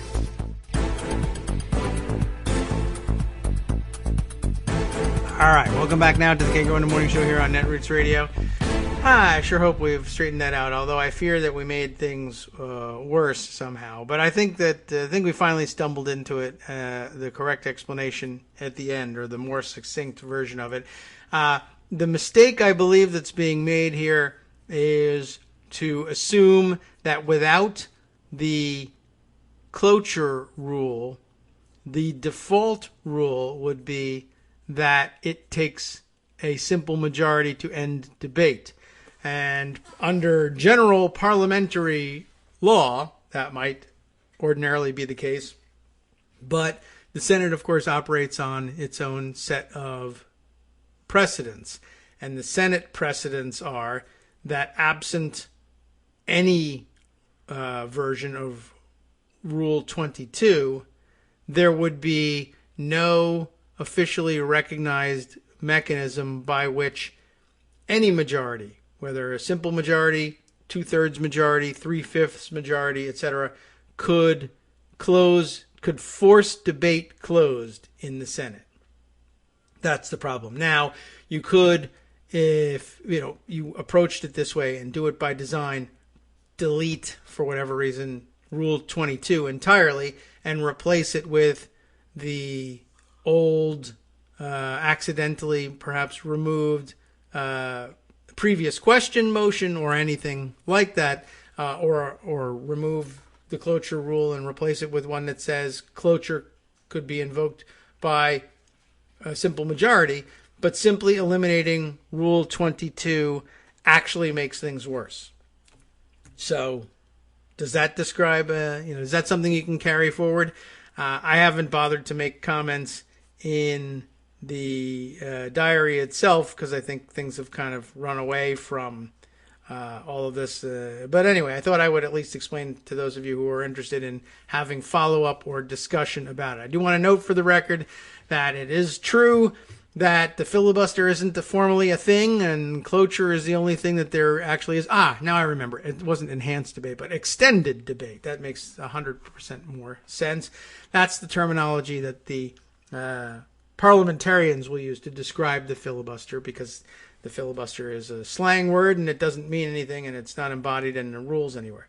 Extended debate is unstoppable minus Rule 22, according to Senate precedents, which again can be changed, but it's not the elimination of Rule 22 that will do it. It would be the addition of a new rule, which you could just swap out. You could park it in 22 if you want, delete all of the contents of Rule 22 and insert the new stuff that says you can call a close to a vote by simple majority. And, if you want to build in extra practices and extra protections, like you get an extra day to wrap things up or whatever, as the current Rule 22 has in it, then go for it. I'm sure you'll have a good time doing it. All right. Catching up with other things here. Other news. Here's something that I didn't mention the other day, but probably ought to occupy some portion of the nightmare factory in your brain. it appears that, and I don't think I ever learned to pronounce his name correctly because he wasn't around long enough, but former Missouri Governor Eric Greitens is apparently back on the political scene. You may recall that he was the governor of Missouri forced to resign at some point because it had come out that he was, how did we express it at the time? Keeping a sexual partner captive and tied up in his basement. That's the bottom line of it, right? And it took a while for Missouri to realize, well, gee whiz, he might cut our taxes. But no. Still, in all, we would just really rather not have him around. And I think he also gave rise to, that situation gave rise to Josh Hawley, which is another serious tragedy from out of Missouri. But he says he is ready to make his political comeback and I think wants to run for the Senate. Is that what's going on here? Steve Bannon wrote this piece for MSNBC. Why a former governor's comeback bid is making Republicans nervous. And the answer is the whole sex slave thing. Few candidates for statewide office in recent memory have come with the kind of baggage Greitens is carrying in Missouri. No wonder the GOP is nervous. Steve Bannon again, writing, from time to time, Americans have seen disgraced politicians exit the stage only to reemerge years later with attempted comeback bids. Missouri's Eric Greitens offers a rather extreme example of the phenomenon. I'm sure I'm pronouncing his name incorrectly in some way, but again, he wasn't around long enough on the national scene for me to learn to do it correctly. All right, let's see. And so here's the news. He grabs a quote from, I guess, an earlier NBC article announcing the news. Former Missouri Republican Governor Eric Greitens, who resigned in 2018 amid sexual misconduct and campaign finance allegations. Ooh, campaign finance, that's serious. Announced Monday that he's running for Senate next year, framing himself as a fighter, and not as a raper, I guess, but as a fighter and a stalwart backer of former President Donald Trump, who lost. Greitens unveiled his campaign during an interview on Fox News, of course. The announcement, Steve says, was not unexpected. Roy Blunt recently said he'd retire at the end of his current term, but even before the incumbent senator had made his plans clear, Greitens indicated he intended to run against Blunt in a GOP primary. With the senator exiting Capitol Hill next year, the former governor's path became clearer. That said, few candidates for statewide office in recent memory have come with the kind of baggage Greitens is carrying in Missouri. As regular readers may recall, the Republican was only in office for 17 months, but during his tenure, Greitens was an extraordinarily controversial figure, and that was before we found out he was a perv. There was no shortage of questions, for example, surrounding the Republicans' dubious political support from a secretive dark money nonprofit organization. Greitens also struggled with allegations about illegally misusing a veterans charity he created, just like Trump. But arguably the most serious of the Missouri Republican scandals was the controversy surrounding his extramarital affair, in which Greitens was accused of, among other things, blackmailing his former mistress following an encounter in which he taped her hands to pull-up rings in his basement. Once the revelations came to light, the governor, left with little choice, resigned. I was kind of amazed that he did that. It was, as we discussed at the time, a remarkable fall from grace for a young Republican who was seen as a rising star. The Rhodes Scholar and retired Navy SEAL had even registered the EricGreitensForPresident.com domain name. The Rhodes Scholarships, by the way, I think have really got to clean up their act somehow. They're really producing some serious lemons lately. After stepping down in disgrace, Greitens decided he wanted to be reinstated to military service. The trouble, as the Kansas City Star reported, was neither the SEALs nor the Navy wanted him back.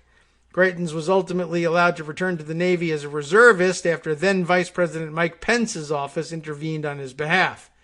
Good move, dude. Some of his would-be GOP colleagues in the Senate apparently don't want him either.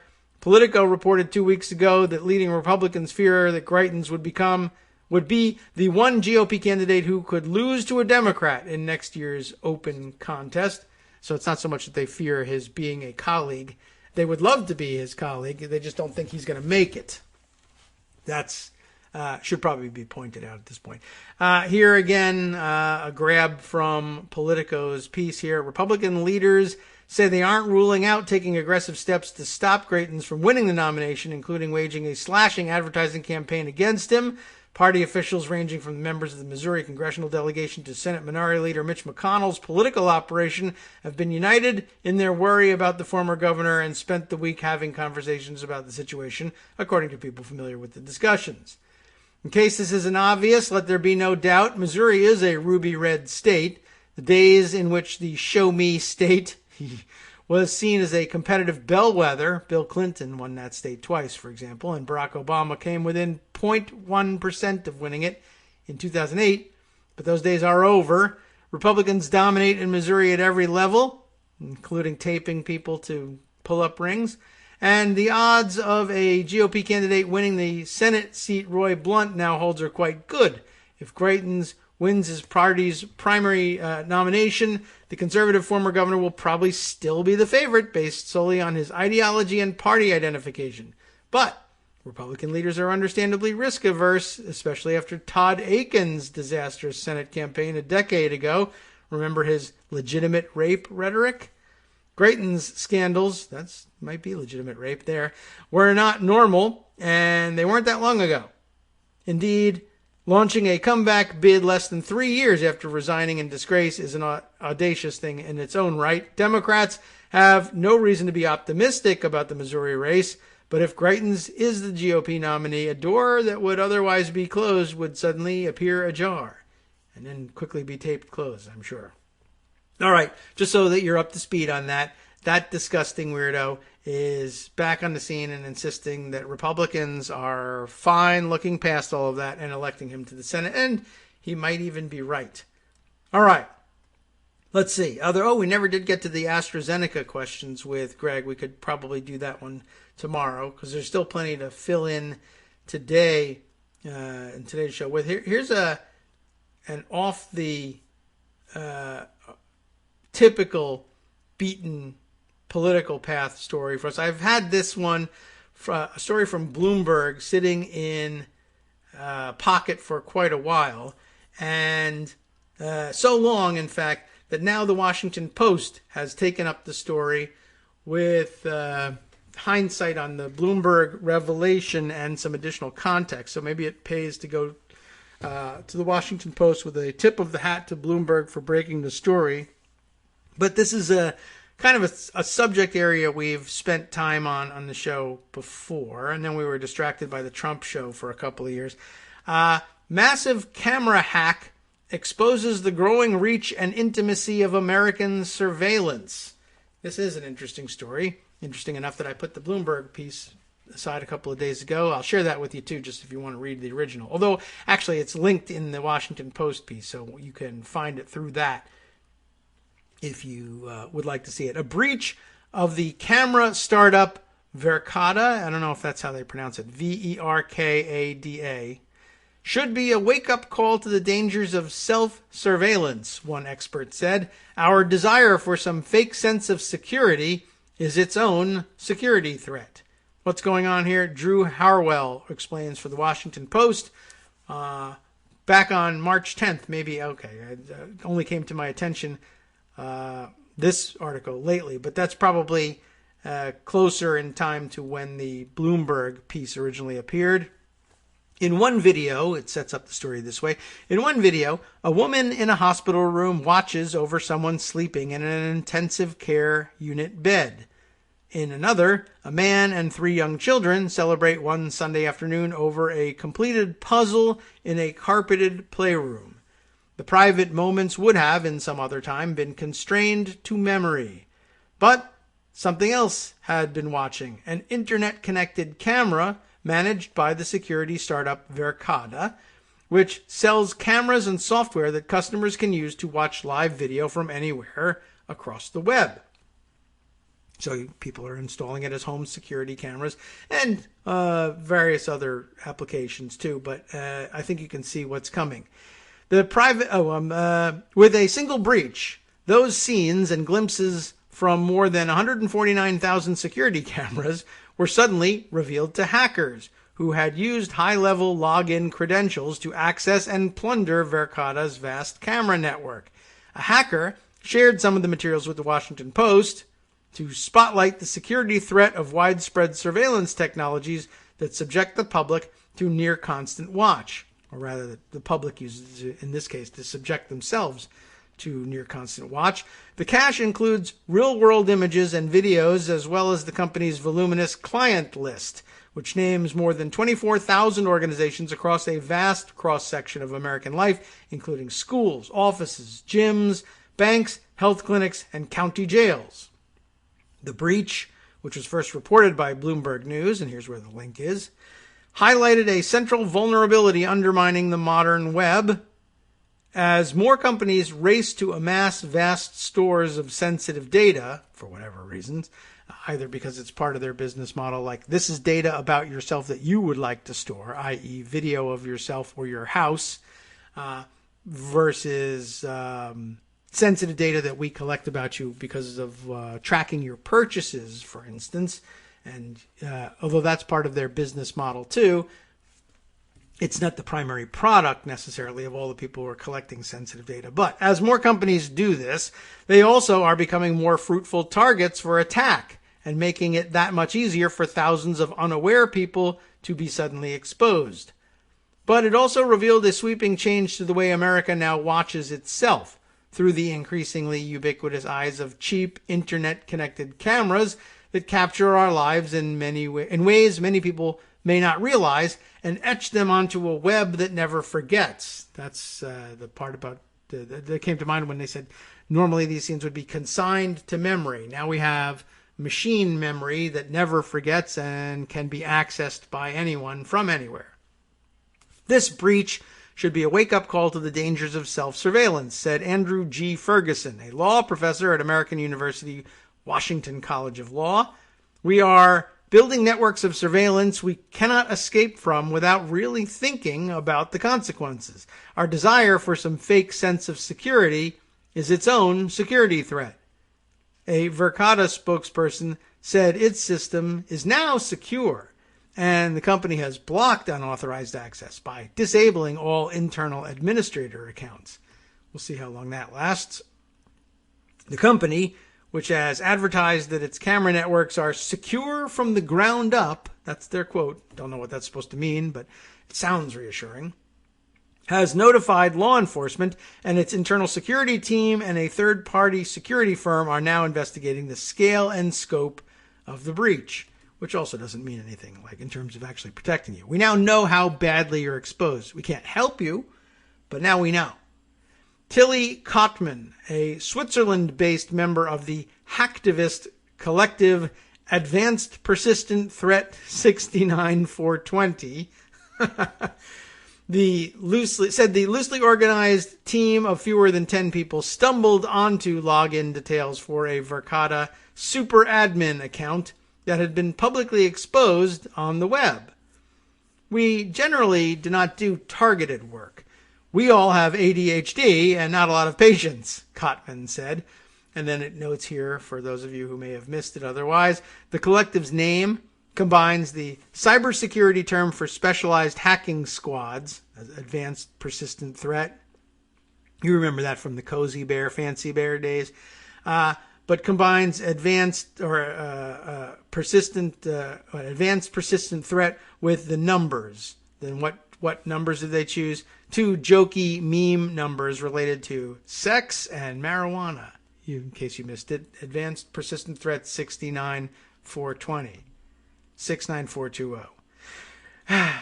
Once inside Verkada's network, Kottmann, who uses the they and them pronouns, and that explains the second paragraph that follows here, said the team was stunned by how much real-time video they could watch, and I don't know whether she means the team or herself because she uses they, them pronouns. The team was stunned by how much real-time video they could watch and how many internal features they could access. The company's centralized software made it easy for the team to access a vast network of sensitive surveillance cameras with only a few clicks. Probably pretty handy tool inside the company. They just, for some reason, never imagined someone from outside the company would get in. And then what would happen? The hackers gained access on Monday and were able to view real-time footage and watch the full collection of customers' saved videos, Cotman said. The company was alerted by Bloomberg News and closed the breach the following day. It still feels incredibly surreal, the amount of foothold I was able to gain from this, Cotman said. That's the irony of this whole thing. All the cool features they provide for security are exactly why everything broke. Founded in 2016, Verkada sells everything a school, workplace, or company would need to start monitoring their real-world space, from indoor and outdoor cameras to door access controls and sensors for temperature, motion, and noise. The Silicon Valley company's hardware connects to the internet via Verkada's cloud service, allowing customers to not just watch and store the real-time videos from anywhere, but also to use the company's artificial intelligence features to track people as they move about the real world. Verkada's People Analytics software lets customers automatically search for a person across the building or campus by the look of their face, the color of their clothes, whether they're wearing a backpack or their, quote, apparent sex. Then track that person's movement from room to room. I mean, it's science fiction-y stuff, but you could see why it would be helpful in certain circumstances and also incredibly dangerous in others. Verkada's high-resolution cameras start at $599, and cloud licenses start at $199 a year. The company also sells a dedicated $1,999 viewing station that can stream up to 36 cameras at one time. And by the way, they need to crack into the bank sector, the banking sector. We were just discussing this the other day, that I guess banks were the first ones to put in video surveillance cameras because, of course, of the danger of robbery. And then I guess convenience stores also took that up, and then everybody eventually did. But they put this ancient technology in there, and I guess the companies then said, well, we're covered. We've got cameras. We don't need to update this stuff. And as a result, most of the places that make the most use of surveillance cameras for law enforcement purposes have the worst, lowest resolution cameras, and you can barely see anything or any identifying features in some cases from those cameras. I guess witness the fact that they've been able to track down so many of the January 6th insurrectionists from video that they got a hold of from people's cell phones uploaded through the various online social media platforms. That video is clear enough to get good pictures and identifiable pictures of people and events. But the person, for instance, who planted the bombs outside the RNC and DNC buildings has not yet been identified and apprehended. And if you look at that video, that's got the old school grainy camera look, and you can't tell anything about anybody. It's pretty interesting. Anyway, now we all have high-res cameras in our house, and it's causing these problems. Verkada and its competitors advertise that their centralized surveillance devices can supercharge public security and keep people safe by detecting dangers or deterring crime before it can even occur. This business of video analytics systems is growing rapidly. Companies such as Avigilon, I have no idea how they would pronounce this. Maybe does it have a French-ish pronunciation? Avigilon. Avigilon. I don't know. Avi, I don't know. Gilon. I can't make heads or tails of the name. But anyway, they have sold camera software with features for unusual motion detection and appearance search to a number of businesses and public organizations across the United States, including school districts scarred by mass shootings. The opportunity to be the operating system for all buildings in the world, Aydin Senkut, the founder of Verkada, investor Felicis Ventures, told TechCrunch last year, "Sounds like that market couldn't be better." Well, yeah, I mean, I guess if you don't care about the ethics of your money, I suppose that's true. But the Verkada customer list provided to the Post also shows how staggering a single breach can be. The list includes churches, volunteer fire departments, hotels, sports bars, rehabilitation centers, and children's foster care homes, as well as major tech companies such as Cloudflare. Some of the clips show the deserted corridors of the pandemic era, a corporate office of abandoned cubicles stretching to the horizon, an empty classroom with an American flag. A Cloudflare spokeswoman said the Verkada cameras monitored the main entry points and thoroughfares of company offices that have been closed since last year, and that they were disconnected as soon as the company learned of the breach. But many others show people simply going about their lives. Workers on the floor of a manufacturing plant, people sitting in a hospital waiting room, a security guard alone on the graveyard shift. Liz O'Sullivan, the technology director for the Surveillance Technology Oversight Project, a nonprofit advocacy group, said tech companies' mass gathering of personal video and other data has left them under constant siege by hackers who probe networks and use automated tools to test for vulnerabilities. Some do it for fun, while others seek to hijack systems, blackmail targets, or win a lucrative ransom. Or the white hat version, who then goes to the company and says, you should pay us $1 million consulting fee to tell you how to fix the problems we found/created. Anyway, and the rush to install more and more internet-connected devices of all kinds around our homes and workplaces, the Internet of Things, is also fueling a wave of unprotected devices that put people's privacy at risk. She noted how some websites, such as Insecam, allow anyone to watch thousands of public and unsecured web cameras from around the world, and they're even grouped by category, including house, kitchen, and pool. This is the hypocrisy of the surveillance network. Anything you create under the guise of making more safety is a tool that can be turned against you, she said, or at least anything that you create as the guise of making more safety and then sharing across the web certainly can be used against you. The more we centralize power into the hands of a few tech companies, the more at risk we are of things like this, she added. And for every one of these you hear about, there are 10 others that you don't. The hack has also raised questions about how much Verkada employees were able to see from its customers' cameras. It's a good question. Charles Rollett of the surveillance research group IPVM said Wednesday that a person with close knowledge of the company, who Rollett declined to name, claimed that Verkada employees could access customers' camera footage at any time without the customer's knowledge. Verkada has sold their system as particularly advanced in terms of privacy and security, which is ironic when you look at what happened, Rollett says.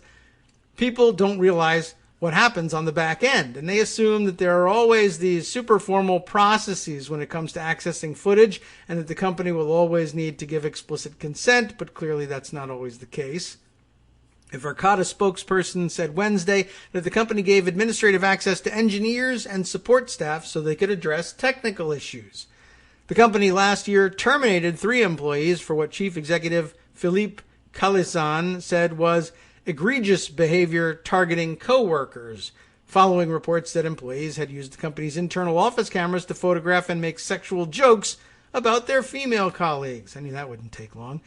Such access has also been an issue at other tech giants, including the doorbell camera company Ring, which has fired employees for improperly accessing customers' video data. Some of the Verkada footage shared with the Post appeared to come from institutional settings where security cameras have long been a fact of life. Cameras in jails looked down over the toilets and benches of cramped holding cells.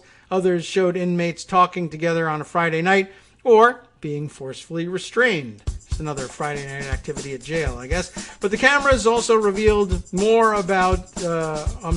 how more are being rolled into small businesses and residential neighborhoods. Companies like Ring and Google Nest advertise indoor and outdoor camera systems that can connect to the web, and some owners have reported hacks and cyber attacks that have exposed their inner lives to the web. In several of the shared Verkada clips, children could be shown at play. You know what that means. In one clip, a young girl dances in a community center gym on a Friday morning as other kids wait in line. No one seems to really pay attention to her except us. Every video stream, sensor upload, and digital trail we create is vulnerable to illegal interception by hackers and lawful acquisition by police, Ferguson said. The breach is unusual and terrible, but we probably should be more concerned with what we think is normal and fine about digital surveillance technologies. And there, the article ends. Good point. Just thought I'd bring you up to speed on that one, even though it's not a purely political story, but always of interest. And, variety, as they say, is the spice of life, which is what makes so much sense about putting it into a cookbook like the West Coast Cookbook and Speakeasy. Coming up next, Justice Putnam brings you his assortment of spices and varieties of life coming up next. And I'll tell you what, after this short announcement, we'll blurt out a few of them in an effort to get as many in as we can before the show ends. Networksradio.com. You have been listening to Kagro in the Morning with David Waldman. Let's jump down here. Two U.S. senators pushed the leading solar energy lobbying group to clarify how much the U.S. dependence on solar products is linked to forced labor in China. How would you like to be doing the world and the earth a favor with solar power, only to be enslaving Chinese folks?